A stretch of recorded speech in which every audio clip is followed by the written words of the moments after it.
আসসালামু আলাইকুম। বেগুন গাছ সবুজ হয়েছে, অর্থাৎ বেগুন গাছে শিকড় গজাইছে।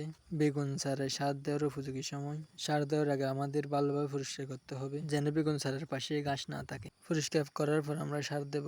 আমরা বেগুন ক্ষেতে সার ব্যবহার করি, সাদা সার এবং কালো ড্যাপ সেটা ব্যবহার করে থাকি, সাথে লবণ আর জিপসাম। হঠাৎ দেখতেছি কিছু বেগুন চারা মরে যাচ্ছে। কি কারণে মারা যাইতেছে সেটা খুঁজতে গিয়ে দেখি শিকড় পচে গেছে।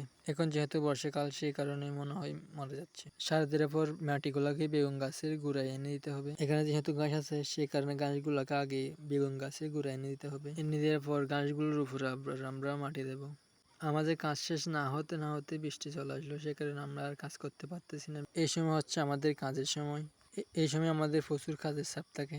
আমাদের মূলা রোপণ করতে হবে, তাই মূলার ব্যাট বৃষ্টিতেও করা যায়। সন্ধ্যায় কাজ শেষ করে বাড়ি যাওয়ার উদ্দেশ্যে